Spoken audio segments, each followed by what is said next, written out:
ওকে, তাহলে আজকে আমরা দেখব যে কীভাবে ইউটিউবে সাবস্ক্রাইবারটা হাইড করা যায়।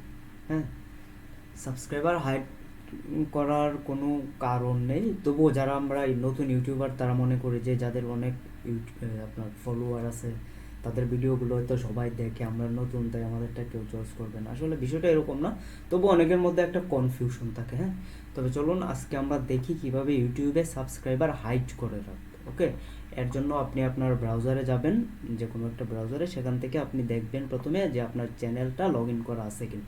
তার জন্য কি করবেন, এই যে এখানে দেখছেন একটা, হ্যাঁ এটা হচ্ছে আমার চ্যানেল। তো আমি এখানে যাব, যাওয়ার পরে অনেকগুলো অপশন আছে এখানে, এখান থেকে আমরা যাব হচ্ছে ইউটিউব স্টুডিওতে। ইউটিউব স্টুডিওতে যাব, একটু ওয়েট করেন। আচ্ছা, তারপরে এই যে আমার ড্যাশবোর্ড, এটা এখান থেকে অনেকগুলো অপশন দেখতে পাচ্ছেন আপনারা।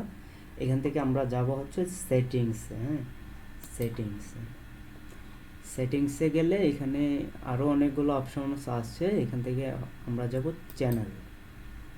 চ্যানেল থেকে basic info, advance settings, features, eligibility. Okay, তো আমরা সেকেন্ড যে অপশনটা আছে অ্যাডভান্স সেটিংস, এখানে যাব। যাওয়ার পরে আপনি একটু স্ক্রল করবেন, নিচে যাবেন, এই যে সাবস্ক্রাইবার কাউন্ট, এখানে দেখেন display the number of people subscribe to my channel. এটা এই যে রাইট চিহ্নটা দেয়া আছে, এটাকে আমরা একটু আনচেক করে দেব। আনচেক করে এখানে সেভ দেব।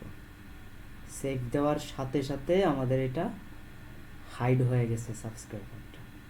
এই যে দেখুন, আমি আবার আমার চ্যানেলে যাই, এই যে আমার চ্যানেল, এখান থেকে দেখুন আপনারা, এই যে এখানে আমার সাবস্ক্রাইবারের নাম্বারটা দেখাচ্ছে না, কতজন সাবস্ক্রাইব করছে এটা কেউ দেখতে পাবে না।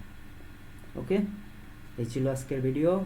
থ্যাংক ইউ সো মাচ ভিডিওটা দেখার জন্য। আশা করি সবাই সাপোর্ট করবেন, অ্যান্ড যারা চ্যানেলটিকে সাবস্ক্রাইব করেনি তারা সাবস্ক্রাইব করে নেবেন।